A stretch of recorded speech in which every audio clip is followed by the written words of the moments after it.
Racing to the 2021 Kentucky Derby, and it's time for the Kentucky Derby betting preview. This is kind of how I am going to approach the card on Saturday at Churchill Downs. Now remember, I'm always going for a little bit of a kill shot and try to get aggressive in some of the wagers and really take advantage of the large pools.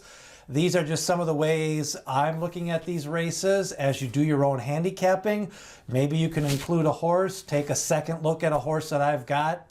I'll kind of give you some of my stronger leans on this stakes card for Saturday.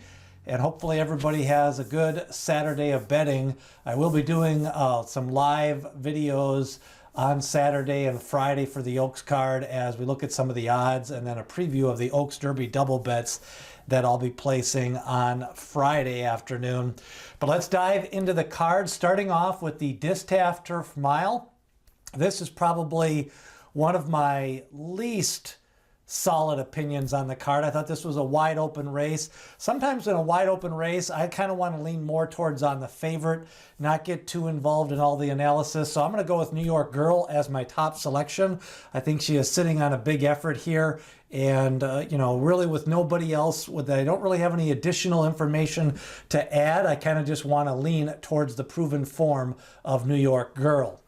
Now, in the Derby Distaff, the big favorite here is Gamine. Now, small field, short price, fastest speed figure in the race. She's ran over the surface. A lot of good things to recommend Gamine, but I'm going to go a little bit of a contrarian play here. I thought last time out, the Keeneland surface was a little bit biased towards speed on that Bluegrass Day, with horses like Kamari finding it on the front end, highly motivated and essential quality running strong on the front end, really a couple of merry-go-round races on the main track.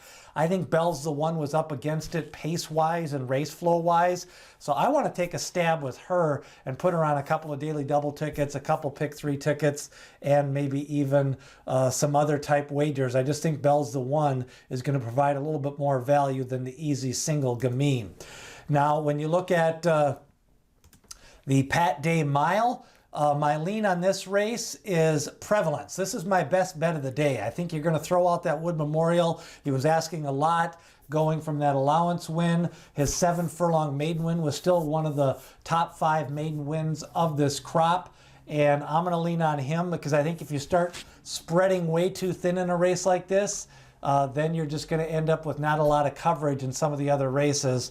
So Prevalence for me in the Pat Day Mile, leaning in some exactas on some of the cutbacker horses. You've got Dream Shake, Defunded, and Whiskey Double in the exactas. Now in the Churchill Downs race, I'm going to go with Tap It to Win and Hog Creek Hustle. I really like Tap It to Win off that one prep. I thought last year was asked a lot to do to go from a nice allowance non-winners of 2 into the Belmont Stakes, and ran some solid races late in the year that would be competitive in this spot. I don't want Whitmore after the tough races he's ran at Oaklawn Park, and he's a little bit dressed up after the pace collapse in the Breeders' Cup Sprint last fall. In the Turf Classic, my top 2 selections are Colonel Liam and Count Again. I'm leaning towards Colonel Liam as being a solid favorite in this spot. I think in a pick 4, I've got a ticket. I'm going to key more Colonel Liam on most of those tickets, and then maybe a backup ticket might have Count Again in the Turf Classic. Now, the Kentucky Derby, you can watch that preview at the link above, but again, Known Agenda, my top selection. Highly motivated would be a horse that I'd want to use on the backup. And then if you want to play some exactas, make sure to use Dynamic One and Exclusive Quality as kind of your backup plays. But again, the top 2, Known Agenda and Highly Motivated on most of my tickets. Now, if you want to get a pick 4 starting in race 9, I'm going to go with Win From Within, Annex, and Scarlet Sky as my top 3 on that turf race. I really like Annex as my top win contender, but I think Win From Within might be a little bit of a price play. I think the wide open race is the Churchill Downs, so I think you want to spread in that race. If you're looking for a race to spread, you can consider Attachment Rate, Lexitonian, and Shake Me Up. Seems to be coming into form right now. Probably key on Colonel Liam on smaller tickets, and then come home in the final leg with Known Agenda, and Highly Motivated. Now, if you want to spread in the Turf Classic with Colonel Liam and maybe take a few others like Count Again, then I would lean towards keying Tap It to Win. But you know, these tickets start getting too big and you really don't get that ROI. And, you know, I'm looking for $1,000 pick 4. So a ticket like this could potentially pay $1,000 for $1. So that's my pick 4 play on Kentucky Derby Day.